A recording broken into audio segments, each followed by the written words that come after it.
ظهورة نقول لابد أن نقول لإخواننا الحقيقة كما هي أيضا حتى لا ننخدع. مشاهدي الكرام، اسمحوا لي في بداية هذا اللقاء أن أتوجه بالتحية وبالشكر لشيخ الحبيب فضيلة الشيخ محمد بن عبد الملك الزغبي، فأهلا ومرحبا به. السلام عليكم ورحمة الله وبركاته. وعليكم السلام ورحمة الله وبركاته. جزاك الله خيرا أسامة، عودا صاحب حميدا فضل وأدب. عودا حميدا، بارك الله فيكم. يعني افتقدناكم على هذه الشاشة المباركة وأنرتموها، بارك الله فيكم. وأنا خادم في هذه الشاشة المباركة إن شاء الله. بارك الله فيكم. ونبدأ شيخنا، يعني غبت عنا في الأسبوع الماضي. نعم. وكان أسبوعا مليئا بالأحداث. صحيح. فقبل أن أبدأ حتى في طرح الأسئلة، دعنا ننظر بعينيك إلى واقعنا الآن على الأرض. كيف ترى؟ الحمد لله والصلاة والسلام على رسول الله صلى الله عليه وسلم. يعني بدءا من أرض مصر وانتهاء ببلاد الخليج، أود أن أقول إنني رأيت أمرا، يعني أسأل الله جل وعلا أن ينقذ الأمة من طاماته وويلاته ودخنه. بمعنى آخر، يعني حينما مررت بداية بالدمام ثم بالخبر ثم انتهيت بالكويت بإذن الله جل وعلا، أود أن أقول إن المنطقة العربية الآن يا أستاذ أسامة تعاني دخنا خطيرا من جراء تصدير الثورة الإيرانية الإجرامية إلى منطقة البحرين. لم يقف الأمر على الإطلاق عند هذا الدخن، بل لما كنت بأرض الكويت الحبيبة رأيت دخنا عظيما، ورأيت توترا كبيرا، ورأيت احتقانا عظيما عند الجميع بلا شك، لأني كنت أنتقل يعني في المساجد يعني بأسرها من هنا إلى هنا، حتى أني في اليوم الواحد كنت أعطي أحيانا بالخمس محاضرات ومع الأحباب والشباب. خلاصة المسألة أنني كنت أرى توترا واحتقانا عند هؤلاء. يا جماعة، يقولون إن الشيعة حتى عندنا يسبون المملكة ويقدحون في كذا ويقدحون في الرموز السنية إلى آخر هذه الأمور، ويريدون التعاطف مع تصدير الثورة الإيرانية في البحرين ظلما وعدوانا. نعم. وانت عارف أن دولة الكويت يعني دولة مسالمة لا تريد على الإطلاق أن تفتح يعني بوابة الشر مرة ثانية. الأمر الأعظم من ذلك أن إيران استعملت يعني الجواسيس حتى في سفارتها الكائنة بالكويت. نعم. وهذا الأمر سبب أيضا توترا عظيما، وأنا كنت هناك. نعم. بل أضف إلى ذلك يعني مديرة مدرسة ثانوية بنات استدعت رجلا يقال له سيد يعني شيعي من لبنان، جاي يدرس للبنات في مدرسة ثانوية بنات، يعني يعطي محاضرة، يعني أعطاها في ماذا؟ أعطاها في المتعة حتى يجري الفتيات على الزنا والعياذ برب البريات. ولذلك ارتجت الكويت بمن فيها وصاح الرجال، وكانت أن تكون مصيبة، وما ذلك إلا لإتيان الشر من أرض إيران ومن مناطق أخرى. أضف إلى ذلك الشر والتوتر، يعني الطيارة كانت أربكت بنا بسبب العاصفة، قال لك ننزل البحرين بسبب اللي عاملينه يعني اللي هم الآخرون هؤلاء، ما استطعنا على الإطلاق. خلاصة المسألة أن إيران أحدثت توترا وضجرا ودخنا وفتنة وبلاء، يعني والعياذ بالله إن لم يعالج فإنه سيأتي بدم يكون كالبرك والشلالات التي تملأ المنطقة العربية من أقصاها إلى أقصاها. ولا أقول فقط هذا على دول مجلس تعاون الخليج، لا، بل النظرة أيضا إلى اليمن. يعني لما كنت هناك أيضا وأتابع ما يفعله الحوثيون بخبث ومكر وما شابه ذلك، وللأسف يدعمون من بعض الأقطار العربية التي تقف مع محور الشر الإيراني. خلاصة المسألة أن هؤلاء يريدون أن يستأثروا بصعدة تماما، ليس لكذا، ولكن أولا لتكوين ورقة لإيران في المنطقة، بمعنى دولة تكون لإيران في منطقة. ثانيا تهدد المملكة العربية السعودية من خلال المنطقة الشرقية. نعم. ونحن نعلم تماما ما يريده الروافض في المنطقة الشرقية وفي سائر المملكة العربية السعودية. أضف إلى ذلك أن مصر حتى في هذه الأيام تنادي بالتقارب مع إيران. يعني مثلا وأنا بناشد المجلس على القوات المسلحة، دول أبائنا، بقول لهم بالله عليكم ادرسوا حقيقة هؤلاء واسمعوا الحلقات من خلال قناة صفا ووصال، واعلموا أن هؤلاء القوم حيثما حلوا أو حلوا، ووالله لا يدخلون بلدة إلا بتصدير ثورتهم، ووالله الذي لا إله إلا هو ما دخل رجالهم أرضا إلا وتحولت إلى شلالات الدماء وإلى برك ونزيف للدماء لا يعلم مداه إلا رب الأرض والسماء. خلاصة المسألة الأمة تعيش في خطر عظيم جدا. هذا الخطر هو الخطر الإيراني، خطر تطوير الثورة الإيرانية التي جعلت المنطقة الحين على صفيح ساخن كما يقولون. أضف إلى ذلك أن التحديات اليهودية والتحديات الخارجية تقف مع هؤلاء، لكن يختلف هذا مع ذاك في المشهد، لكن الجميع في النهاية وجهان لعملة واحدة. إذن إيران تدعي أنها تقف إلى جانب الشعوب المظلومة في مصر، نعم، في الكويت، في البحرين، نعم، في اليمن، في السعودية. صحيح. أين هم من الشعب المظلوم في سوريا؟ بالضبط. هذا هو السؤال يعني. نيجي لدي. أتدري أين هم؟ إنهم ضد الشعب السوري مع القيادة النصيرية الخبيثة. وعلى أساس برضو لأني إما اجتمعت بكثير جدا من إخواننا السوريين ومن الأحبة السوريين بالمئات، وفهمت منهم الأمر أكثر مما نرويه الآن. وغالبهم من أبناء درعا إلى آخره ومن اللاذقية وغيره. إيران تقف مع العلويين مع النصيريين ضد الشعب السوري وتريد القضاء على الشعب السوري. أوضحها أكثر. نعم، بل هي تقف مع النظام حتى ضد النصيريين العلويين الذين يريدون أن ينتفضوا على النظام. أنا أوضحها أكثر. إيران لماذا أرسلت مجموعات من الحرس الثوري إلى سوريا؟ هذه واحدة. هذا الحرس الثوري أتدري أن 3 منهم لا زالوا أسرى في بيوت أهل درعا؟ يعني كلموني أهل درعا وقالوا يا شيخ محمد احنا أسرين 3 من الإيرانيين من الحرس الثوري. لا يتكلمون العربية، يعني يقول حتى الآن لا يتكلمون كلمة واحدة باللغة العربية. بمعنى آخر أنه لقيت مجموعة من شباب سوريا قالوا يا شيخ محمد أنت ضيقت الأمر مع الأستاذ أسامة في الحلقة الماضية. قلت لهم إزاي؟ أنت قلت أهل السنة. لا والله خرج معنا النصارى وخرج معنا الأكراد وخرج معنا ناس من النصيريين كمان في هذه الثورة على هذا النظام الفاسد. فقالوا لي استحلفوني بالله، كان ذلك في يوم جمعة وكان معايا في الموقف دي فضيلة الشيخ عبد الرحمن عبد الخالق. قالوا لي يا شيخ محمد بالله عليك بين الحقيقة للعالم لا يظن انه فقط مجرد السنة، الكل منفجر من هذا النظام. خلاصة المسألة عشان الناس ما يفهموناش غلط، أنا بقول للناس أهو يا جماعة احنا البعض ممكن يظن يقول لك كلمة على سوريا دولة شقيقة. سوريا على رأسنا ونحن نحميها بدمائنا. أنا بتكلم عن مجموعة اغتصبت الحكم في سوريا، مجموعة غير مسلمة نصيرية. فكر هذا ظهر في القرن الثالث الهجري على يد محمد بن نصير. هذا الفكر فكر كافر لا ينتمي للإسلام بصلة على الإطلاق، ويقول بتناسخ الأرواح بأن الإله هو علي وأن روح الله حلت في علي وأنه جمع بين صفة الناسوت وصفة اللاهوت. خلاص المسألة عشان بس يبقوا فاهمين أن هذا النظام لا يمت للإسلام بصلة، وهذا النظام معه إيران ومعه حزب الله الآن. يعني رجال حزب الله موجودين في سوريا، رجال إيران من الحرس الثوري موجودين في سوريا، وأنا بأكد أول الخبر في 3 أسرى من الحرس الثوري في بيوت أهل درعا. إذن إيران ماذا تصنع؟ تقمع مع النظام الشعب السوري، تذبح مع النظام السوري الشعب السوري. إذن هي ليست مع الشعوب، هي مع الإجرام حيثما كان. هي مع فكرها. أي نعم، سواء كان مع مصلحتها. نعم، سواء كان هذا الفكر مع الشعوب، نعم، أو مع الأنظمة. مع الأنظمة. أي نعم. لكن دعنا نتحدث، ويعني لعلكم بينتم أن المسألة لا تخص أهل السنة فقط في سوريا. نعم. ولكن من عانى في سوريا خلال السنوات الماضية، بل خلال العقود الماضية، هم أهل السنة. والذي ذبح منهم في حماة وحدها 50,000 هم من أهل السنة. نعم. أوجه هذا الاضطهاد. أوجه ممتاز، وهذا سؤال وجيه جدا يا أستاذ أسامة.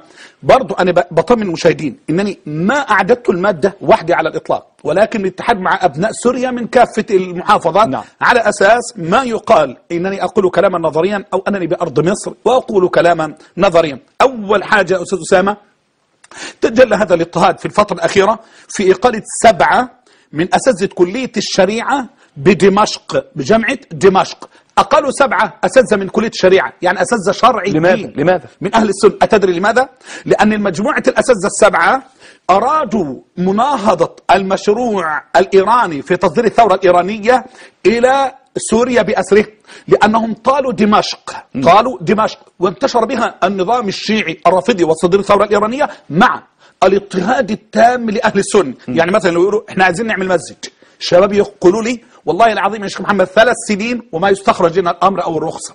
إنما الحسينية 3 أيام ويكون البناء صاعد مباشرة. مش كده وبس، إما يعرفوا أن المجموعة دي فهم النظام الثوري أو ترك النظام الثوري الإيراني أو رفضه التشيع في أرض سوريا، في الحين إن كان بيعمل في كذا يستبعد من العمل، إن كان في وظيفة مهمة يستبعد من الوظيفة مطلقا ويراقب من خلال الأمن السياسي السوري. أدي أول حاجة. اثنين، كل من يعارض المد الشيعي الإيراني في داخل الأرض السورية أو بالنص الواحد قالوا لابد وأن يضطهد هو وأهله تلفق له جريمة، أهله تلفق لهم جرائم إلى آخر هذه الأمور.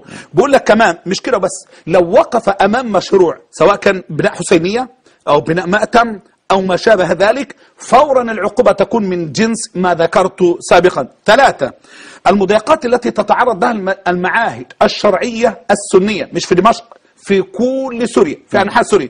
انت عارف ان بيعملوا معاهد شرعية، هذه المعاهد الشرعية مقيدة جدا جدا جدا ويقوم عليها حتى الصوفيين. هذه المعاهد الشرعية مضطهدة جدا لأعلى درجة. يعني الرجل دافع الخير عايز يبني معاهد شرعية، هذا رجل يضطهد من الضرائب ومن الأمن السياسي ومن كل شيء عشان يوقف تماما المعاهد الشرعية.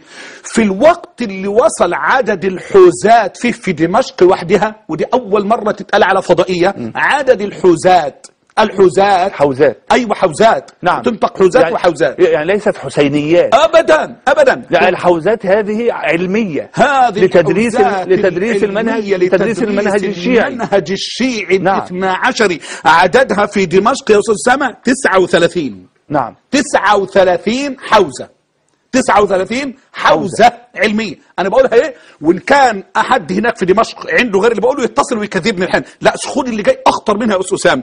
مش كده وبس، لا اتفقوا على إنشاء ما يسمى بقم الصغرى. خدت بالك حضرتك ازاي؟ وبدأوا فعلا في إنشاء قم الصغرى. يعني شيخنا أنا أشكر الآن إخواني على تويتر على هذا موقع التواصل الاجتماعي الذين ينشرون الآن أن فضيلة الشيخ محمد الزغبي على قناة صفا.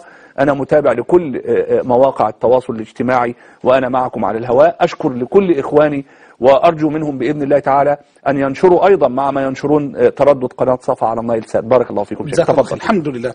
شوف يا أستاذ، قلنا عدد الحوزات اللي تمت في دمشق في الأيام الخوالي 39 حوزة علمية. نعم. طيب نيجي بقى، انت بتنشئ قم ليه؟ سوريا مالها ومالها هذه؟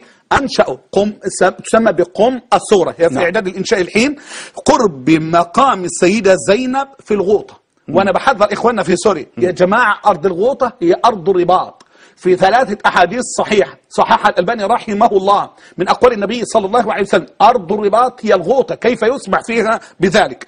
المهم، وقاموا أيضا بتوسيع هذه المنطقة جدا، يعني وحضرها مجموعة من الشيعة العراقيين ومجموعة من الشيعة الإيرانيين ومجموعة من الشيعة اللبنانيين. يعني اللي عايز أقوله يا جماعة، فيه تواصل تام بين أطياف الشيعة من المناطق. واللي قائم على العمل دي ولا زالوا موجودين تحت هذه الجنسيات. بقول شيعة من إيران، شيعة من العراق، شيعة من لبنان، موجودين في مرحلة الإنشاء هذه في أرض سوريا الحبيبة.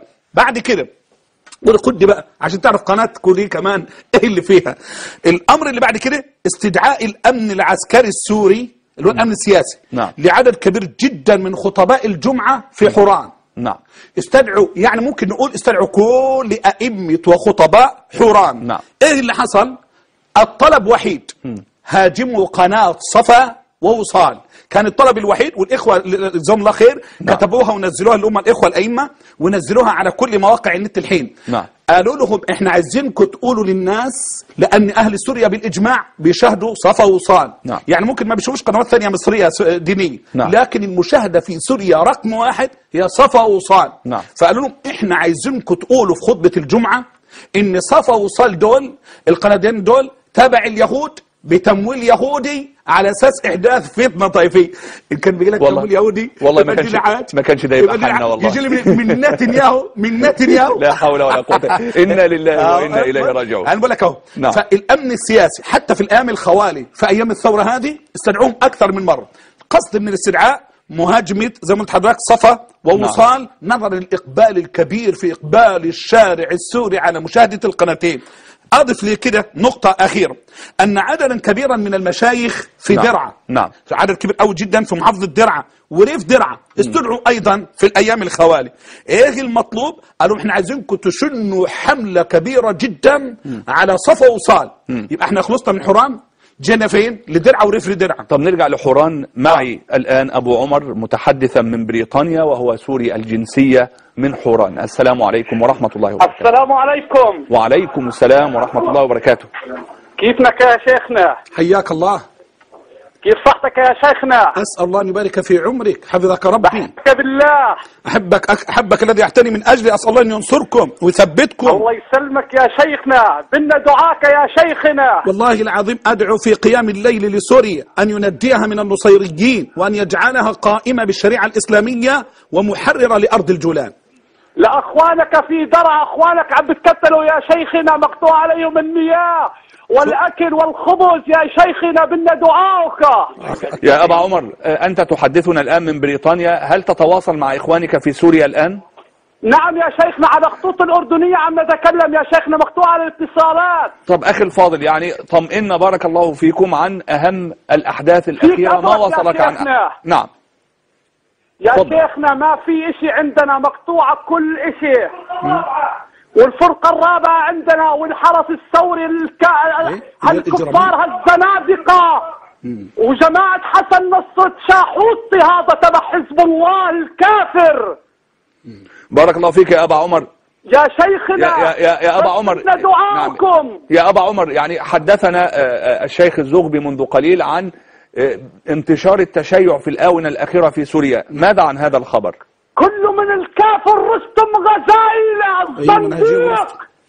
بارك الله فيكم يا أبا عمر. ويعني أنا أرجو من إخواني ألا نكفر الأعيان، وشيخي يعلم الحكم الشرعي في هذا الباب، حتى يعني نحن لا نملك أن نكفر أحدا بارك الله فيكم، حتى لا يكون أمورنا منضبطة بإذن الله تعالى. تفضل شيخي. طيب بعد كده أنا انتهيت من حوران، قلنا بإذن الله جل وعلا بالنسبة لدرعا وريف درعا بالإجماع. نعم. طبعا درعا تعيش الحين محنة، يعني أشد محنة على ظهر الأرض. أهل غزة مش عايشين في محنة كما التي يعيشها أهل درعا وريف أهل درعا. أتدري مقتول من ريف أهل درعا ومن مصادر موثقة وأنا متصل بيهم من الريف فقط أكثر من 450 إنسان، أكثر، أسأل الله أن يحتسبهم شهداء ومن أهل الفردوس الأعلى.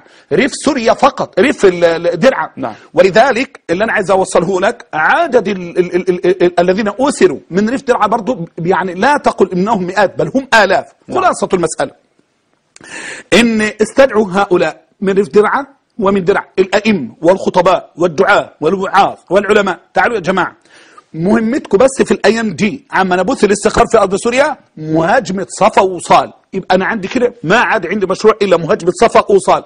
وأنا كنت أتمنى من ابن الأسد هذا إن كان على حق، لماذا لم يستعمل هذه القوة الجبارة والذي قتل أكثر ما يزيد على 800 الآن من أبناء شعبه وإصابة الآلاف، أن يفعل ذلك على الجولان؟ نعم. إلا أنه حارس أمين لليهود على هضبة الجولان. نعم بارك الله فيكم شيخي. في نقطة. نعم. معي إبراهيم. طيب عليه إبراهيم سوري من السعودية يتحدث إلينا. السلام عليكم يا إبراهيم. السلام عليكم. عليكم السلام ورحمة الله وبركاته. تفضل يا أخي. كيف حالك يا أخي؟ الحمد لله رب العالمين. أهلا بك. يا أخي أنا عندي قصيدة من على أهل درعا. تفضل يا أخي. مشان الثورة بسوريا. تفضل واختصر بارك الله فيك. بسم الله الرحمن الرحيم. شرار السلم من درعا أتانا ونار البأس تضرم في حشانا. أيا درعا الحبيبة أنت درعا يسوم المجد للعليا المصانى. تكلمت الحجارة بكل درب تقول لبطش برجيس هوانا. عراة الصدر التقفوا رصاصا فهذه هي الرجولة ذا الزمان. أيا بشرى الفساد كفاك ظلما سترحل رغم عن أنفك علانا. لقد مات الذي أبغاك تحفل بزيف صانه ذل اعتلانا. فمقتل طفلة بحماه يوما تعود إليك أضعاف الرهانة. فكيف وإذ بآلاف تهاوت على يدك البذيئة كامتهانا. فلا تفرح كثيرا يا نصيري فهذا اليوم قد آن الأوان. سلبتم كل حق دون رحمة من الشعب بحقد واستهانة. وبعتم أرضنا لبني ذويكم لكي تبقوا على الحصن حصانا. تمام. نسيتم من خلق يمهل عليكم ولا يهمل فذوقوا من دوانا. بارك الله فيك يا إبراهيم، شكر الله لك. تفضل شيخي، بارك الله فيك. طيب، يبقى المشاهد والمشاهدة الحين عايزين يفهموا الاستجوابات التي تمت أخيرا للذين استدعوا من درعا بأسرها، كانت قايمة على عدة أمور. تمت استجوابات عقب أول يوم من الثورة التي اشتعلت هناك. الاستجوابات قايمة عن إيه؟ أولا عن الفكر، فكرك إيه؟ إن قال لهم بحب آل البيت وكيت إلى آخر هذه الأمور الأكاذيب كما تعلم، خلاص. شيخي أطفال، أي نعم، يعني 12 سنة 14 سنة، أي نعم، كما يفعل الأطفال.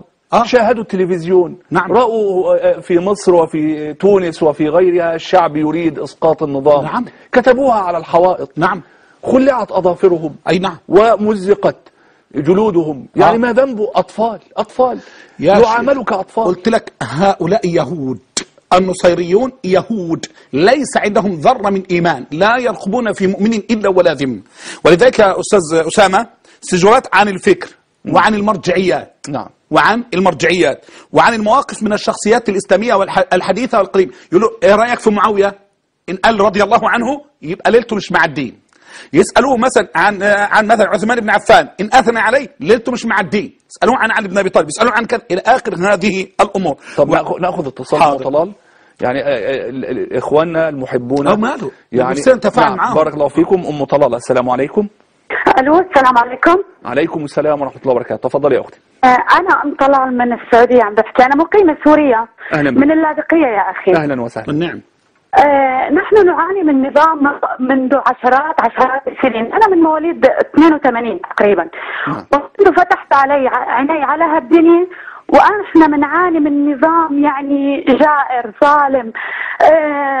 يعني احنا يعني في شيء في البلد اسمه عصابات الشبيحة. الشعب السوري باكمله متعود على هالنظام الجرائم والذبح والقتل. آلاف المهجرين خارج سوريا لم يعودوا إلى أوطانهم منذ 40 عاما. يعني يا أخي احنا يعني بس بدنا أحد ينجدنا. أنا عندي أخ لا حول له ولا قوة، يعني كان يدرس الهندسة في جامعة تشرين اللاذقية. يا أخي في قلب منزله، ونحن قبل المظاهرات ما يقارب 11 عاما يعني دخلوا هذه عصابة الشبيحة تنتمي إلى بديع الأسد، منير بديع الأسد. هذول كلهم احنا نبغى نخلص من عائلة الأسد. دخلوا عليه وهو نائم ليس له حول ولا قوة، قتلوه ذبحوه، مجرمين. يا أخي احنا يعني مهما يعني تعجز الكلمات، يعجز الوصف. ما يعني احنا ما موضوعنا يعني الجرائم اللي عم تقوم حاليا من المظاهرات، لا احنا هذا نظام تعود انه على القمع، على الذبح. سياسته مستحيل من سابع المستحيلات انه يلغي قانون الطوارئ، لانه لو الغى قانون الطوارئ لانتهى هو برمته.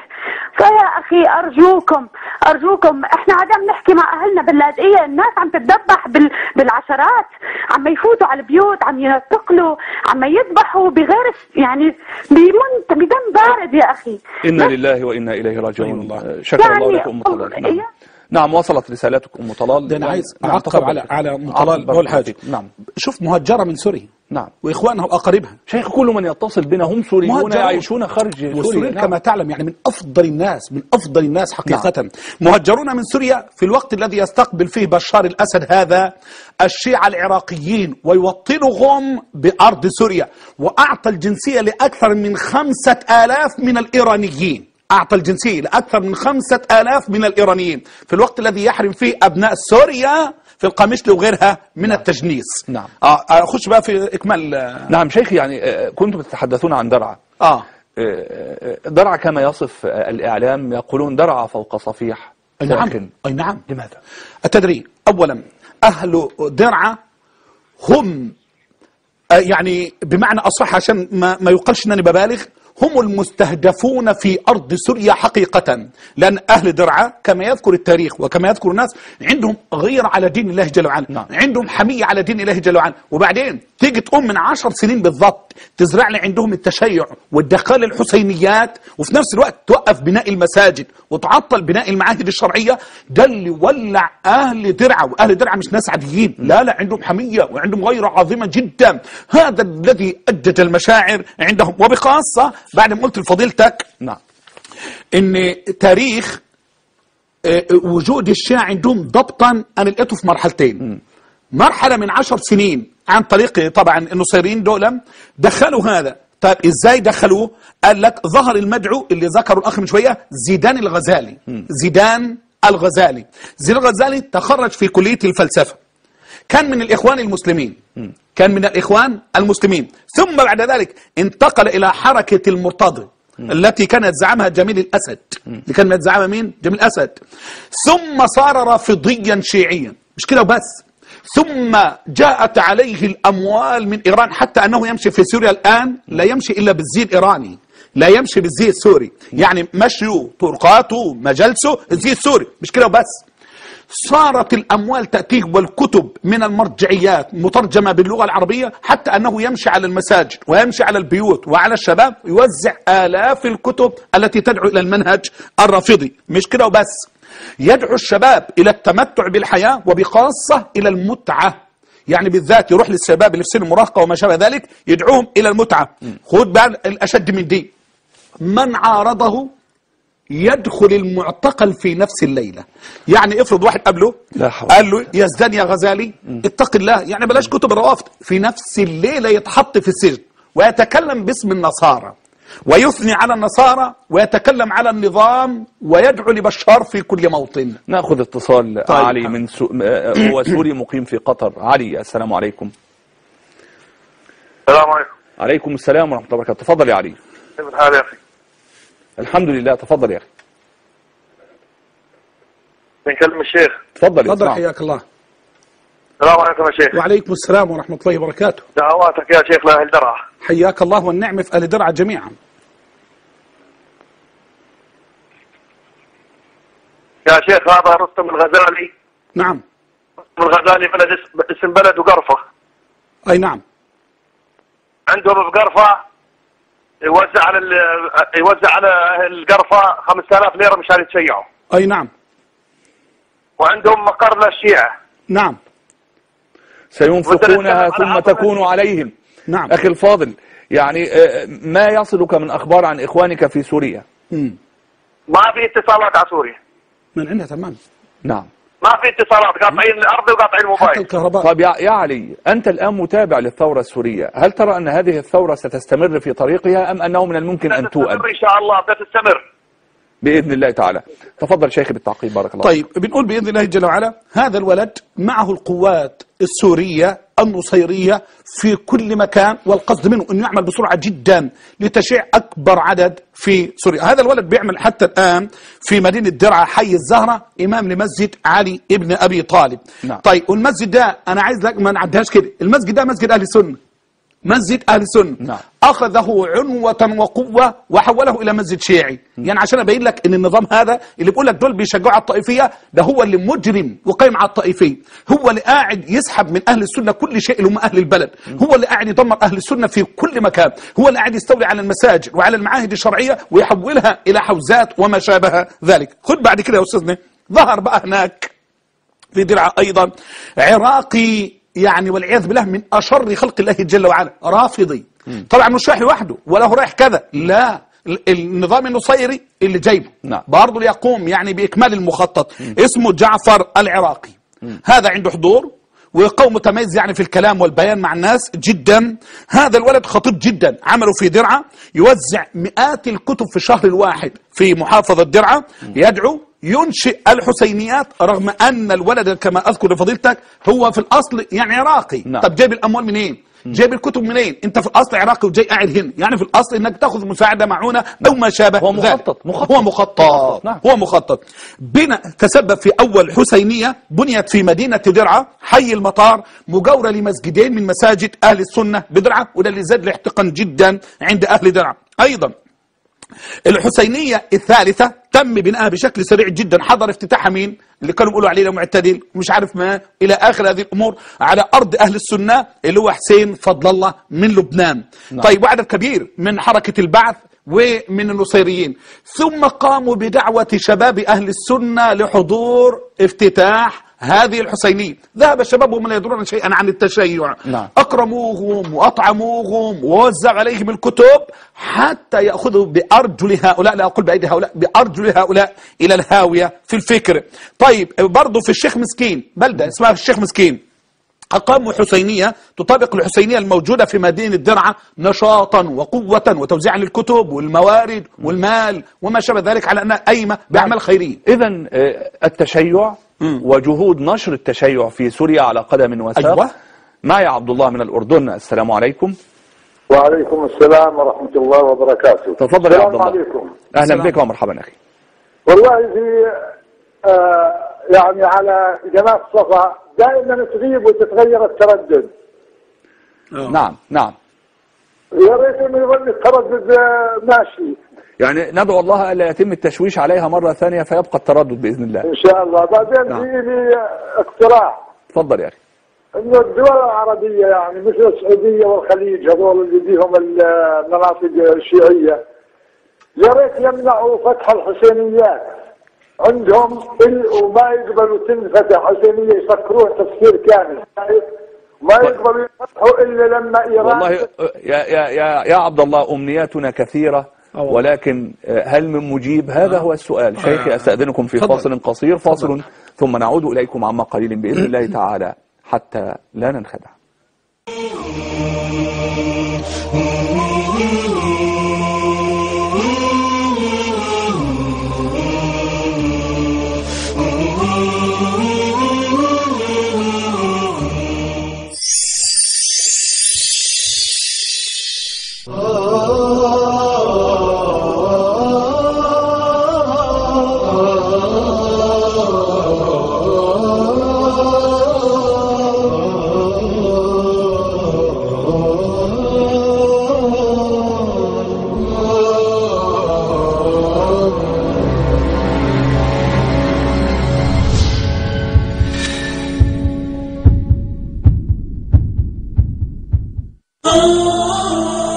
الآن يمكنكم تحميل أناشيد ونغمات قناة صفا. وعز النبي وأصحابه فما المرء إلا مع الصاحب أيرجو الشفاعة من سبه. هو الفارس المشهور والبطل الذي يصول إذا ما كان يوم محدد. حصان وزان ما توزن بريبة وتصبح غرثا من لحوم.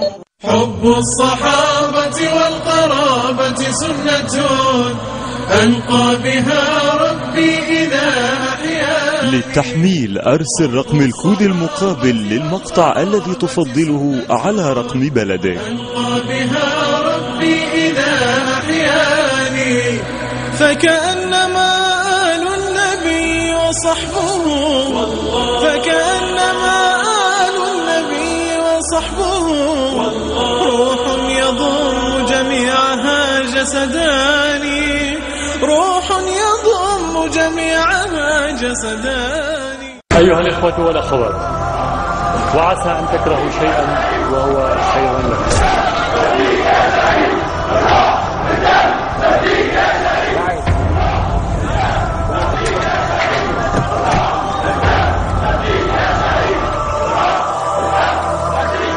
فهل رأيتم في هذا كله الدليل؟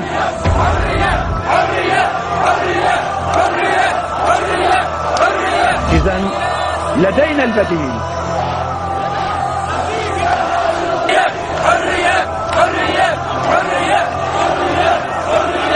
لم يكن هناك شيء اسمه مظاهرة، إنما يعني بعض الناس اندسوا في صفوف هؤلاء الناس.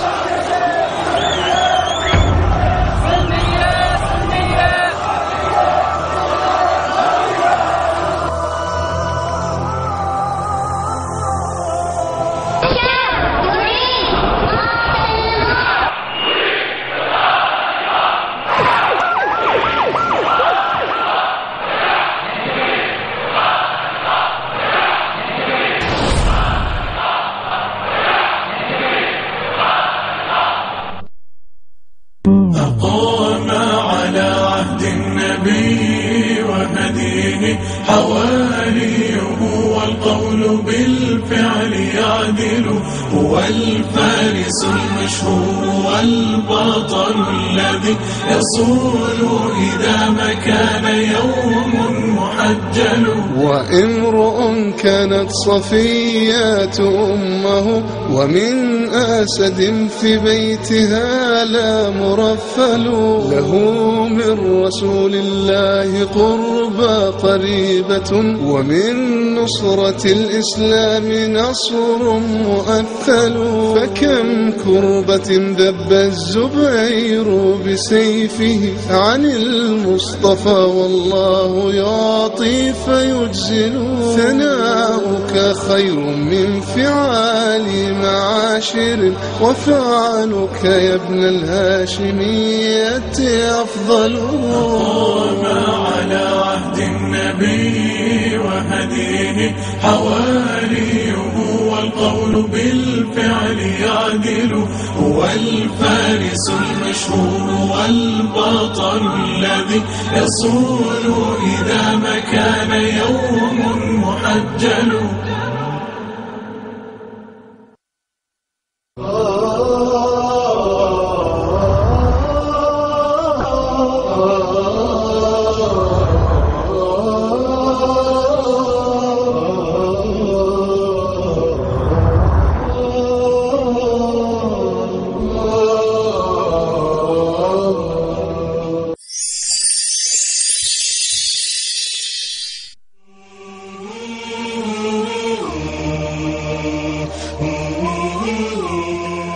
السلام عليكم ورحمة الله وبركاته. تحية لكم من جديد. السلام عليكم ورحمة الله وبركاته شيخنا. السلام ورحمة الله. وإخواننا بإذن الله تعالى نفتح الباب لما تريدون وما يجيش في صدوركم. وكنا نتحدث في بعض المسائل، ولعل من أهم ما طرح ما يحدث الآن في درعا. نعم. وأسباب هذه الثورة. صح. نعم. صح. شيخي يعني أستأذنكم معي اتصال وبعده بإذن الله تعالى ننطلق. إن شاء الله. السلام عليكم ورحمة الله وبركاته. السلام عليكم. تفضل أخي الفاضل. كيف حالك يا أستاذ؟ أهلا بك ومرحبا أخي. ممكن أكلم الشيخ؟ تفضل يا أخي. السلام عليكم يا شيخ. حياك الله. وعليكم السلام ورحمة الله وبركاته. كيف حالك؟ إن شاء الله بخير. حي الله الطيب. الله يحفظك يا شيخ. أنا من حلب، من ريف حلب طبعا. والنعم فيك وفي أهل حلب. طبعا أنا من العشائر. نعم. يا شيخ الآن أغلب العلماء لو يعلنون الجهاد على سوريا مش أفضل من الدم اللي عم بيسيل كل يوم؟ أي نعم. يعني سبقتني في السؤال، كنت سأسأل شيخي عن دور العلماء وأين علماء سوريا مما يحدث الآن فيها. مش علماء سوريا، علماء العالم الإسلامي يا أخي. والله علماء العالم الإسلامي يتحدثون. يا شيخ الزغبي أمامك الآن يتحدث. بالأمس كان شيخ العرعور يتحدث. أول أمس كان عندنا المشايخ يتحدثون. نعم. يعني مشايخنا في مصر تحدثوا، ولكن من باب أولى أن يتحدث العلماء في سوريا. أين علماء سوريا الآن؟ حكام الدول العربية. نعم. الدول العربية 22 دولة، ما سمعنا تعليق لأي حاكم عربي حول ما يحدث في درعا. يعاقب شيخي. نعم يعاقب شيخي إن شاء الله. يعاقب شيخي. بارك الله فيكم. تفضل شيخ. طبعا ردا على الأخ الحبيب، السياسة لها ظاهر وباطن. نعم. وهناك تقاطع مصالح، وهناك يعني مضاراة فيما بين الزعماء وما شابه ذلك. لذلك لا يرجى الخير من هؤلاء على الإطلاق في مثل هذه الأمور.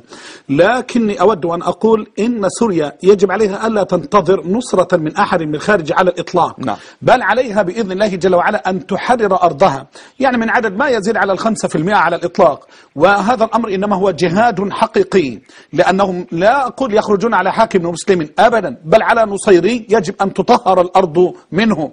وعلى علماء سوريا أن يتقوا الله جل وعلا. أولا أن يتقوا الله جل وعلا، لأن الدين على رأس الجميع، ولأن الله جل وعلا ما خلقنا إلا لعبادته، ولأن الفتنة في الدين ليس بعدها فتنة.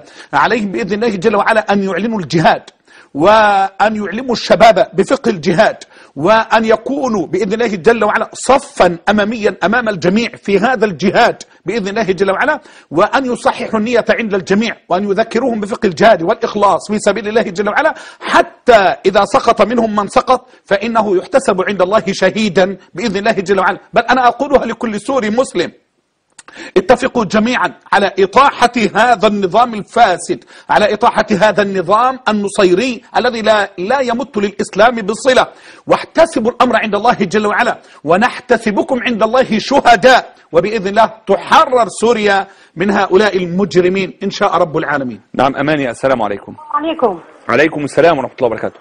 أخي أنا معكم مواطنة من سوريا بس مقيمة بدولة الإمارات. أهلا بك يا أختي. السلام يعني أخي الوضع بسوريا إذا بدي أحكي لك شيء زي الكذب. حاصرين الناس يعني بشكل غريب، قاطعين قلوب الناس. هو اللي بدي أفهم أنا الحكومة السورية إنه هن على أساس بلموا الشعب السوري الشباب بدهم يحاربوا إسرائيل. أكثر من ثلثين اقتصاد سوريا لامينه للجيش والقوات المسلحة، لا عم يحاربوا إسرائيل، ما في غير فاتحين الفساد. القوات المسلحة عم تلم من أبناء الشعب معاشاتها فوق معاشات الدولة. نعم. طب نحن هذا حقوقنا، نحن المهدورة بقلب بلدنا، طب نحن مين بده يحصلنا إياه؟ وإذا القادة العرب ما حكوا بهيك موضوع. بارك الله فيك يا أماني، تفضل شيخي بالتعقيب. أنا بدي أقول للأخت أماني أو لا، التضييق والحصار هو بشارة وانفراجة، وهذه آخر ورقة في يد هذا النظام. كلهم عاملين كده، لو يشوف المسلسل السابق عند أمثال هؤلاء هي دي الورقة الأخير، إنه يطلع لمؤاخذة حزب البعث ويطلع كيت عشان يبينوا إن هم كثر وإن هم كذا إلى آخر هذه الأمور. ليه؟ لأن ما دام الرأس موجود الانتفاع لا زال موجودا من قبل هؤلاء. أول ما بيتزلزل هذا وبيثبت الشعب السوري بإذن الله في خروجه على هذا غير المسلم، في هذه الأونة بيتخلخل. آخر حاجة عملها الحين لأنه عرف أنه منتهي تماما، أنه يحكم سوريا بالحديد والنار، وليس بعد ذلك من ورقة عند هذا الرجل. ولذلك هذه هي بداية النهاية له، وهي البداية بالخير لأهل سوريا إن شاء الله. نعم، أعود إلى موقف العلماء وتحديدا الموقف الرسمي للعلماء في سوريا. يعني في مصر حينما تحدث أي مشكلة نقول أين دور الأزهر؟ أي نعم. أين مفتي الديار المصرية؟ أيضا حينما يحدث أمر في سوريا نقول أين مفتي سوريا؟ أي نعم. أيوة، السؤال وجيه جدا يا أستاذ سامة، ما شاء الله عليك. هو النظام النصيري لعب هذه اللعبة جدا، بمعنى لما تيجي عندنا في مصر عندنا مؤسسة دينية. نعم. المؤسسة الدينية الكبرى هي الأزهر. نعم. وحتى لو فيه تسييس وضغوط شوية بس فيه تقوى الله جل وعلا طبعا، وفيه خوف من الله جل وعلا. حتى الكل يخرج علماء السنة على طول بيتكلموا بإذن الله ويبينوا الحق للناس. سوريا النظام النصيري لعب لعبة تختلف عن عندنا تماما. منع فتن هذا الرجل اللي هو يعتبر المرجعية لأهل سوريا، اللي بيفتيهم، اللي بيقول لهم الحلال والحرام والحق والباطل، واللي من الأصل إنه يجب إنه يقوم مقام الأنبياء في هذا الأمر. فتنوه والعياذ بالله بالمال وما شابه ذلك، فتحول من سني إلى رافضي، تحول من سني. معقول يا شيخنا؟ أي نعم، صار يدا ومعولا في يد هؤلاء. ولو اعتذن لي أديك من فقراتي. طب نشوف فقرة. طب نشوف. ودائما كنا نقول لإخواننا إعلام الموقعين. إعلام الموقعين عن رب العالمين. يعني بنقول أن من يفتي هو يوقع عن رب العالمين في الأرض. هذا يوقع عن الشيطان. عفوا شيخي، نشاهد هذا المقطع. فإذا بي، واسمحوا لي أن أقولها بصدق، عشرات من السنين وأنا على مقعد دراسة لا أسمعها من أستاذ لي أن يوم عاشوراء كانت فيه مأساة الأمة الإسلامية. لماذا كانوا يخفون عنا ذلك؟ سامحهم الله. قال خوفا من أن تتأثر فتتشيع. خوفا. هل تخبأ الحقائق خوفا من المذاهب؟ هل نكتم الحقيقة حتى لا نقوي مذهبا على مذهب؟ دعونا من ذلك أيها السادة، فقد مضى زمان يستعمل فيه الدين متكئا لسياسة الأشخاص، وقد مضى الزمن الذي يستغله من سمي بأمير المؤمنين ظلما ليعيث في الأرض فسادا. فما أمير المؤمنين إلا رجل أقام ميزان الحق عليه أولا، ووزن نفسه بالشريعة ثانيا، ووضع ميزان الإسلام عليه وعلى وأسرته ثالثا فهذا أمير المؤمنين. أما أن يكون أميرا ببيعة تؤخذ قهرا أو بانتخاب يؤخذ تزويرا ورشوة فهذا ليس أميرا لأحد، إنما هو أمير هواه ونفسه وشهواته. حقيقة يجب أن أعلن. والله ما ظننته أبدا كذلك حينما يقول فما أمير المؤمنين إلا رجل أقام ميزان الشريعة عليه أولا، وما إمام أمر دولة من الدول إلا رجل أقام ميزان الشريعة عليه أولا. يا مفتي سوريا، وما أمير دولة من الدول إلا رجل أقام ميزان الشريعة عليه أولا فلم يقتل شعبه. فكيف سكت لسانك عن هذه الكلمة الآن؟ شيخ شوف يا سيدي، أولا أنا هحلل بس عدة كلمات. هذا يتحدث عن سلف الأمة ككل، فيقول من هم الذين كذا وكذا سامحهم الله، أخفوا عنا حقيقة التاريخ. يتكلم عن كبار التابعين، يتكلم عن أوساط التابعين، يتكلم عن صغار التابعين إلى يومنا هذا. أنهم أخفوا الحقيقة في مقتل الحسين، بمعنى أنهم زوروا التاريخ، بمعنى أنهم كذبوا على الله وعلى النبي. وفي هذه الحالة إذا كان كبار التابعين وأوساط التابعين وصغار التابعين ومن أتى بعدهم إلى يوم الدين كانوا كذابين أفاكين، كيف يؤتمنون على دين الله رب العالمين في نقلهم للقرآن ونقلهم لسنة سيد الأنام؟ والله تهون. إذن هو يطعن في القرآن ويطعن في سنة النبي بأنه نقلها. والله تهون جنب اللي قالوا بعد كده. ده ما هو لما تكلم عن بيعة سيدنا أبي بكر في أنها بيعة أخذت عنوة، وتحدث عن سيدنا عمر في ولايته. بعد إذنك تفضل. ثم قال هل تخبأ الحقائق؟ أبدا لا تخبأ الحقائق. وأنا بقول المسكين ده الذي لا يفقه شيئا وما درس شيئا ولا يعلم شيئا في العلم الشرعي على الإطلاق، أقول له من الذي قتل الحسين؟ أنا أدعوه، كان لي حلقة في قناة الرحمة 2.5 ساعة بعنوان من قتل الحسين. وأثبت والله ما جئت بدليل واحد من كتاب لأهل السنة، بل أنا نقلت من 43 مرجعا لكتب الروافض من الكتب الأصلية الموجودة بطابعة 2010 اللي يرجع لها هذا الرجل. سترى تماما بشهادة أهل البيت، ما جبت شهادة واحد عندنا على الإطلاق، أن قتلة الحسين هم الروافض، أن قتلة الحسين هم الروافض.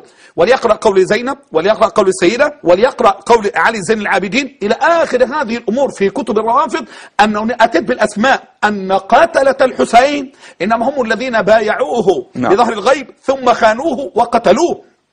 خلاصة المسألة هذا مسكين لا يفقه شيئا. بعد كده يقول لك أمير المؤمنين يعيث في الأرض فسادا، هو أطلقها حتى يجعلها على كل أمراء المؤمنين بدءا من أبي بكر ويستثني عليا رضي الله عن الجميع. خد بقى الحاجة الخطيرة لما بقول إيه ببيعة تؤخذ قهرا. قصد أبا بكر رضي الله عنه وأرضاه في تخطيفة بني ساعدة.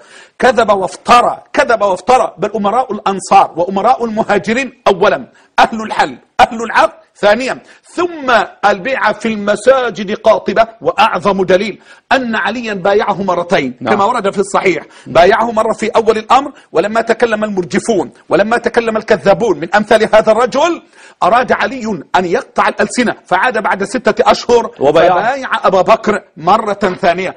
ألم أقل لك إن الرجل رافضي؟ ثانيا إنه يتكلم عن القهر، وهل بشار الأسد لم يأخذ الحكم قهرا وظلما؟ لقد غير الدستور في نصف ساعة لغلام ما كان يبلغ من العمر ما يقره الدستور. هذا الأفاك الذي يدافع عن بشار. ثانيا بشار الذي قتل أكثر من 700 وقتل شعبا بأسره الآن، هل ليس جعله أمير المؤمنين أفضل من أبي بكر؟ قطع الله ألسنة الظالمين. أجيب لك الأدلة؟ نعم، بعد اتصال عمر نأخذ الأدلة. عمر السلام عليكم. انقطع اتصال عمر، إذن نبدأ بإذن الله تعالى. أبدأ بالأدلة. شوف يا سيدي، الأخ الدكتور منير الغضبان جمع من خطاب الرجل تماما ومن كلمة الرجل مقاطع أنا اخترت منها التالي. أول حاجة بيقول إيه؟ بيكفر ملوك المسلمين من معاوية إلى آخر خليفة صراحة. فبيقول إيه؟ بيقول كان الناس يطلقون على البعض ممن استحوذ على الخلافة أمراء المؤمنين، وما كانوا أمراء مؤمنين، فأنا لا أراهم سوى ملوكا، وهذا قد يفاجئ كثيرا من المعاصرين، ولكنها الحقيقة التي يجب أن يعرفها أبناؤنا حتى لا نظلم الإسلام بأناس حسبوا عليه وسموا بأمراء المؤمنين وهم في الحقيقة أشخاص ليس لهم علاقة بالإيمان. يعني أبو بكر كافر، وعمر كافر، وعثمان كافر، معاوية كافر، إلى آخر هؤلاء يا رجل. هذه الفقرة الأولى. ويقول وفي هذه الفقرة الثانية يعني يتناول مسلمات أهل السنة بالنقد ويعتبرها خاطئة، فيقول إيه؟ سامحوني، لا سامحك الله، سامحوني إن لمستم مسلماتكم التي عشتم عليها قرونا ولم يتجرأ أحد أن يكشف لكم بكل وضوح خطأ هذه المسلمات. الأصول إحنا كما تعلم عندنا ثوابت وعندنا متغيرات. يطعن في الثوابت، ألم أقل لك؟ إذن هو يطعن في القرآن ويطعن في سنة النبي صلى الله عليه وسلم. هو له لم يتجرأ أحد يعني لم يتجرأ أن يكشف، لم يتجرأ وهو اسم الله عليه الآن تجرأ. قالوا الواحي، نعم هو اللي تجرأ الآن. نأخذ اتصال أبي ياسر من سوريا. السلام عليكم. السلام ورحمة الله وبركاته. أهلا بك يا أبا ياسر. والصلاة والسلام على سيدنا محمد وعلى آله وصحبه أجمعين. عليه الصلاة والسلام.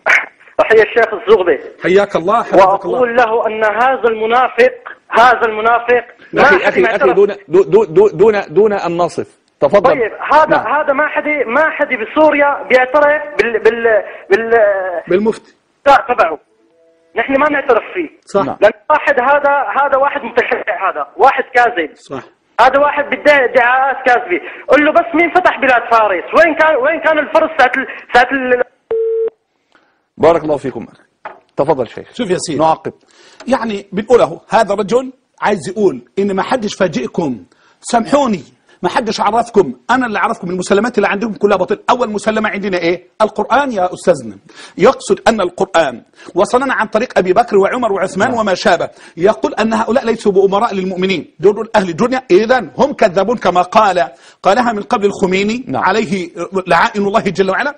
قال بان هذا القران لم يصل الينا بكذا ولم يسلم من التحريف وكذا. المسلم الثاني في سنه محمد صلى الله عليه وسلم. اذا هو يرى ان السنه مكذوبه. اذا هو يقول بقولهم أنه لا يأخذ إلا عن المعصومين، وبما أنه جرح في الثوابت الإسلامية إذن كأنه يقول أنا لست من أهل السنة وأنا لست مع مسلمات أهل السنة، فهم كذابون أفاكون يتبعون الباطل وهم على باطل، وأنا الوحيد الذي كشفت الحق. هذه هي الثانية. الثالثة، شوف يا سيدي خطيرة جدا. بيقول إيه؟ وعلي سلام الله عليه، اللي هو علي بن أبي طالب، أنا بقول رضي الله عنه وأرضاه. وعلي سلام الله عليه كان رجلا مع الرسول صلى الله عليه وآله وسلم، واستطاع أن ينقل الشريعة من شريعة صامتة إلى شريعة ناطقة. أي شريعة كانت صامتة يا مفتي سوريا ثم صارت ناطقة؟ ده كأنه بقول لي مع احترامي علي بن أبي طالب يعني بيتكلم بالظاهر والباطن. يعني كأن الشريعة كانت صامتة. أتدري ما يقصد بصامتة؟ كانت معطلة، لم يكن هناك شريعة، كانت والعياذ بالله محرفة، لم يكن لها حقيقة. هذا هو القول القديم عندهم، وأنت أعلم بهذا الأمر. تماما. هذا هو القرآن الصامت. أما علي فهو القرآن الناطق. تدري هذا من الحديث الوارد في أصول الكهف وفي غيره وفي بحر الأنوار. علي قرآن ناطق. بالضبط. وأن عليا وحده الذي عنده القرآن، أما الذي بين أيدينا فهو محرف. نعم. نأخذ أم خالد. السلام عليكم يا أم خالد. عليكم السلام ورحمة الله وبركاته. تفضلي. أولا أخي الكريم تحية لك ولضيفك الفاضل. ونريد أن نشكر قناة صفا والعاملين عليها وضيوفها. جزاكم الله خير على كل ما قدمتوه للبحرين وأهل البحرين وأهل السنة والجماعة في البحرين. حقيقة ندعو لكم يعني بكل خير، يعني صراحة بيض الله وجهكم في الدنيا والآخرة إن شاء الله. أولا أخي الفاضل، في البحرين أنتم تعلمون ماذا فعلوا الرافضة فينا، الرافضة الصفوية إيران وما فعلته في البحرين، والآن يفعلون كذلك في سوريا ومن قبل في العراق ولبنان. فلذلك أنا أقول يعني إحنا أهل السنة والجماعة إحنا أمة. نعم. لكن إيران دولة. صح. ومحيطها كله سنة ولله الحمد. والشيعة أو الرافضة والصوفية الصفوية قليل يعني في الأمة العربية والإسلامية. نعم. فكيف تهزنا إحنا؟ ليش ما يتحركون السنة والجماعة في لبنان وفي العراق وفي سوريا وفي البحرين وفي الخليج وفي الأردن، في جميع الأمة العربية، عشان تعرف إيران إن هي دولة وحيدة. صح. احنا أمة ولله أمة لا إله إلا الله محمد رسول الله. احنا مو بضعفاء، هم يتحركون لأنهم مستكين صمتنا ضعف. فليت يخففون أهل السنة والجماعة على أخواننا اللي في سوريا. سوريا يعني النظام يعني تابع، أصبحت سوريا تابعة لإيران يعني من كم سنة. فنتمنى ان اهل السنه والجماعه يتحركون في الخليج وفي العراق وفي المحيط سوريا يعني لبنان وفلسطين عشان يخففون على اخواننا السوريين اهل السنه والجماعه في سوريا. هاي واحده. ثاني شيء يا اخي احنا في البحرين يعني من 10 سنوات انا واحده منهم كنا احنا نحذر حكومتنا احنا وحكومه الخليج عن ما يدير في المستشفى السلمانيه وفي الجامعه عندنا في البحرين وعلم في الخليج يعني ايش كانوا يسوون الرافضه. ما كان احد يا اخوي يسمعنا. انا وحدي كنت اكتب في الانترنت واكلم المسؤولين. انا كلمت يعني اكثر من مسؤول في البحرين، كنت احذرهم من 10 سنوات اقول لهم ايش كان يصير في مستشفى السلمانيه. نعم. كانوا يظلمونا الشيعة في السلمانية، كانوا يظلمونا، كانوا يعاملونا بقذارة احنا اهل السنه والجماعه. وتكلمنا للمسؤولين ولا حد سمعنا. فيا ليت الحين حكومتنا تسمعنا عشان ما يصير فينا مثل اللي صار فينا احنا البحرين بقت تروح. اهل السنه بقوا يموتون، بقى يصير فيهم مثل ما صار في العراق. يا ام خالد الله حفظنا. نعم يا ام خالد، صفى منبركم ويصل باذن الله تعالى الى اذان مصغيه، وحكامكم الان وهم عدول باذن الله تعالى يسمعون صفى، وتصل رسالتكم اليهم باذن الله تعالى. تفضل شيخ. طيب، هو يقول رجل وعلي سلام الله عليه كان رجلا مع رسول صلى الله عليه وسلم واستطاع أن ينقل الشريعة من شريعة صامتة إلى شريعة ناطقة، وكما تعلم نعم. هذا لسان القوم وهذا إفكهم وهذا قولهم. نعم. أيضا يقول هذا كتاب الله الصامت، حيث قال يعني هذا كتاب الله الصامت وأنا كتاب الله الناطق، يعني نسبة إلى علي. نعم. وعلي نعم. براء رضي الله عنه وأرضاه. نعم. طيب شوف بقى بعد كده يقول إيه؟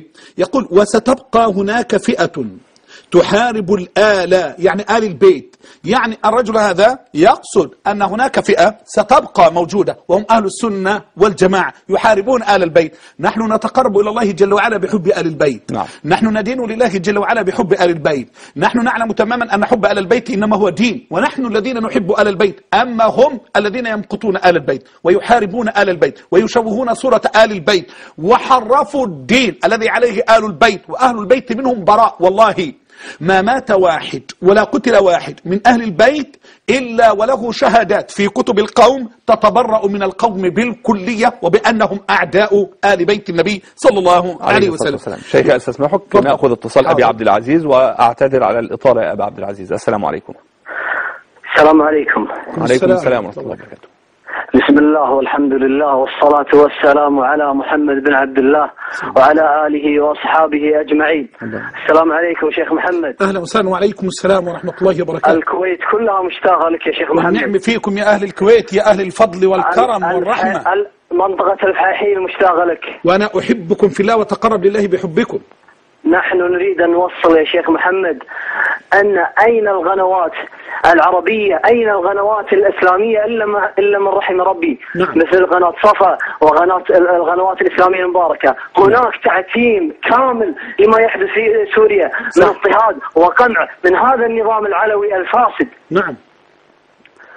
نحن نريد إظهار الحقيقة. عندما ظهرت الثورة عند إخواننا في مصر كان هناك إعلام موجود، لكن الآن جميع ما يحصل في سوريا هناك تكتيم على هذا النظام الفاسد. والله نحن نقول أن دين محمد عليه الصلاة والسلام قائم إلى قيام الساعة، دين أهل السنة والجماعة. نعم. أسأل الله يحفظك يا شيخ محمد، وأنا أرجو أن توصل رسالة يا شيخ محمد. حاضر. القنوات الإسلامية والعربية أن تتقي الله فيما يحدث من سوريا من بطش وقتل واضطهاد. حاضر. بارك الله فيكم أخي الفاضل. تفضل شيخ. بارك الله سيدنا. شو بقى بيقول لك إيه؟ وستبقى هناك فئة تحارب الآل لأن وجودهم يعني وجود العدل والأمن في العالم. ما زال هذا كلام حسون. حسون. نعم. وهناك من يحارب هذا العدل وهذا الأمن. العدل مع إيران، الامن مع ايران، واحنا بنحارب العدل وبنحارب الامن. احنا اللي استولينا على 3 جزر من الامارات. احنا اللي دخلنا حرس ثوري ايراني في العراق ذبح 1,000,000 طفل ورضيع وامراه ورجل من اهل السنه والجماعه. احنا اللي مولعين في البحرين الحين وخلينا النار فيها تشتعل عشان نقضي فيها على اهل السنه ومساجد اهل السنه. احنا اللي مولعين في جنوب لبنان وعاملين كيت وكيت وكيت. احنا اللي مولعين في صعده الحين. يا راجل ده حيث ما حلوا او حلوا الله يحرقهم. شوف يا سيدي، تعال للي بعد كده في الخطاب الجميل بتاع الرجل ده. قافلوا حاجه واحده عشان ما اطولش مع الرجل ده. يقول: الحقيقه كان يجب ان تكون هناك مجموعه من تلك الامه تاخذ على يد عثمان وتعطي الحق لسيدنا علي ليتابع المسيره. ما شاء الله. يعني هو يعترض تماما، وكان عايز لا ياخذوا عليه عثمان، يعني يضرب عثمان، يزجروا عثمان، يسجنوا عثمان، يشتدوا على عثمان، لان الحق لعلي عشان يكمل المسيره. انا عايز اقول لك حاجه، عبد الرحمن بن عوف في التخيير بين عثمان وبين علي جمع كبار الصحابة فرأى الوقفة لصالح عثمان. لم يقف عند هذا الحال، بل قام خطيبا في المسجد وجمع الناس جميعا وقال: الصلاة جامعة في مدينة النبي صلى الله عليه وسلم. ثم خير الناس، أو استفتاء عام، خير الناس فكان الصف مع علي. لم يقف عند هذا الحال، بل ذهب إلى النساء. كان الصف مع عثمان. نعم. طرق الأبواب على النساء، ما اكتفاش بالرجال ولا بالشباب، ذهب إلى البيوت فكان يطرق باب: أماه أتختارين عثمان أم علي؟ شوف، أتختار عثمان أم علي؟ ويطرق على البنت: يا بنيتي عثمان أم علي؟ وعلى الأخت: يا أختاه عثمان أم. جميع نساء المدينة مر عبد الرحمن بن عوف عليهم، قالوا جميعا، قلنا جميعا: ما نعدل بعثمان أحدا، ما نعدل عثمان أحدا. والله وكلهم تيجان رؤوسنا. نعم، كلهم عدود. أنت تظن نعم يعني إن دول بيحبوا علي بن أبي طالب؟ لا حول ولا قوة. لو بيحبوه ما كانش حرق منهم 3000. سبحان الله. علي بن أبي طالب أحرى بنا ونحن أحرى به رضي الله عنه وارضاه. علي، السلام عليكم. السلام عليكم ورحمة الله وبركاته. وعليكم السلام ورحمة الله وبركاته. أهلا بك شيخنا محمد، كيف حالك؟ حياك الله، حفظك الله، بارك الله في عمرك. بارك الله فيك يا شيخ. الله يجزاك. يعلم الله أنك ما قصرت، وجزاك الله خير على هذا الجبار. يا شيخنا أنا عندي سؤال. تفضل. هل يوجد جريمة يعني ذكرت في التاريخ، سواء يعني في عهد فرعون أو في عهد هتلر أو في عهد إسرائيل، يعني أكثر من جريمة حما؟ لا حتى الآن والله العظيم ما وجدت. عارف حتى هيروشيما، حتى قنبلة هيروشيما ما كانتش بالفظاعة ولا بالأمور المروعة التي حدثت في حما. والله ما في التاريخ مثل يعني إجرام هؤلاء. أنا يعني ما توقعت الشيء هذا من خلال متابعة قناة صفا ووصال، يعني بعد ما طلعوا الحقائق والمشاهد، يعني حتى اني كنت اكره ايران، بدات اكره هذا الحاكم السوري اكثر من الخميني، لان على الاقل عربي يدعي انه عربي. نعم. بارك الله فيكم. تفضل شيخي بالتعقيب. يعني انا بقول للاخ الحبيب فعلا جرائم النظام. الاخ الحبيب ذكر جريمه واحده وهي حماه، ولكن ان رجعت الى التاريخ وأتيت بجرائم هؤلاء، أنا حصرتها المرة اللي فاتت في 7 جرائم. والله الذي لا إله إلا هو ما شهدت الأرض مثل هذه الجرائم من الترويع والإجرام والفظاعة. هذا الولد حتى يحاكي أباه الآن في ماذا؟ يقول لك اقتل، رصاص حي على طول، رصاص حي، دمر عشان نعمل زي حماه. ونسي أن الزمان قد تغير، بمعنى محكمة الجنايات منتظرة ومنتظرة الأعوان ومنتظرة المجموعة كاملة، وإن شاء الله زي ما أنا عبد الحليم خدام محكمة الجنايات منتظرة دول، وإن عاجلا واجلا كلهم يزفوا على إن شاء الله. نعم، هو كان معنا على الهواء في مكالمة. أي نعم. وصرح أن الثورة في سوريا ستقضي على النظام لا محالة بإذن الله تعالى. محمد، السلام عليكم. السلام عليكم. عليكم السلام ورحمة الله وبركاته. بارك الله فيكم. وفيك بارك الله. من حي أسد السن الشيخ محمد. الله يجزاك خير، ستر الله علينا. جزاك الله خير. كيفك يا شيخ؟ حفظك الله، بارك الله في عمرك. أنا معك محمد من حماه. والنعم فيك وفي أهل حماه الرجال الأبطال. أسأل الله جل وعلا أن يرفع الإسلام وأن يبارك فيهم وأن يجعل الراية على أيديهم. مقيم بالمملكة العربية السعودية طبعا. والنعم فيكم. سيدنا الشيخ، أنا من مدينة حماه من منطقة الحاضر. نعم. طبعا التشيع حتى في معاقل أهل السنة والجماعة في حماه والحاضر إن يعتبروا أكثر الناس حفاظا على دين الله وسنة محمد صلى الله عليه وسلم. نعم أخي الفاضل. تصور يا شيخ إنه في إلي أنا عم رجال تحول من المذهب السلفي الطاهر المطهر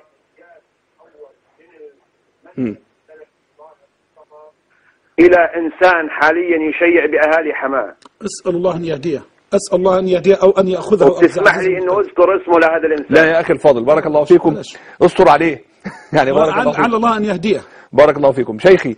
يعني أخونا الفاضل يشير إلى هذا المخطط الصفوي في كل مكان، وهو مخطط ليس على مستوى نشر التشيع فحسب، وإنما محاكاة الإعلام الإيراني. ممتاز. نعم ممتاز. يعني يا أسامة أنا عايز أقول حاجة، شو أنت جبت الخلاصة اللي تريح الصدر كله. فقط لا أقول إن هذا هو مخطط للتشييع في أرض سوريا، ولكن الأمر أوسع من ذلك بكثير جدا، وبخاصة في تقاطع المصالح الإعلامية. نعم. الأخ من شوية بيتصل بيقول لفضيلتك إيه؟ فين الإعلام؟ فين القنوات؟ فين كذا؟ أيام مصر كان إعلام كله مسلط على مصر. في قناة معينة يا أستاذ أسامة، هذه القناة اتصل عليها واحد من الأسرة، طبعا مش هذكره، أسأل الله أن يبارك في عمري لأنه من الصالحين. نعم. قلت هذه القناة تصب في مصلحة اليهود بالكلية من حيث لا تدري. تصب لعن ما كانت الثورة في مصر، ايه اللي عاملين 24 ساعة فيش المذيع يروح هناك ده يستلم مكان، ما فيش لحظة ما الهواء ما يتقطعش تحت، وايه كمان كله كذب. يعني انا اذكرك بحاجة بسيطة. لازم المشاهدين يعرفوا الكلام ده. الواد بيتصل مره بيقول انا في شارع الجلاء واخد معايا دواء. قالت له انت فين؟ قالت له في شارع الجلاء، لسه يعني بينه وبينه قد كذا كيلو. وقام قالوا ايه بعد شويه نسى ان هو قال في شارع الجلاء، قال الحقونا، وقام واحد جنبه الحقونا فين يا عم انت في الجلاء؟ في شارع التحرير. خلاص يكتب لك خبر حيدر، من حيدر دي يبقى قابلني. حيدر اسلحه قادمه من اسرائيل لقمع المصريين في الثوره كده، كله كذب وما ياخدوش. يا ابن مصر مش عايزه اسلحه، وخلي بالك مصر الحمد لله عندها الخير كتير، عندها الخير كتير. خلي بالك وبعدين ما يجيبوش الا الراي المعارض بس، وبعدين يوجهك. المهم خلاص المساله القناه دي والقائمه على القناه دي مع التيار الشيعي من الالف الى الياء. ناخذ اتصال ابو عبد الرحمن. السلام عليكم يا ابو عبد الرحمن. طيب يعني ذهب عنا ابو عبد الرحمن، فنذهب الى فاصل ثم نعود اليكم. طيب. باذن الله تعالى. فاصل اخواني ثم نعود اليكم باذن الله تعالى. كونوا معنا.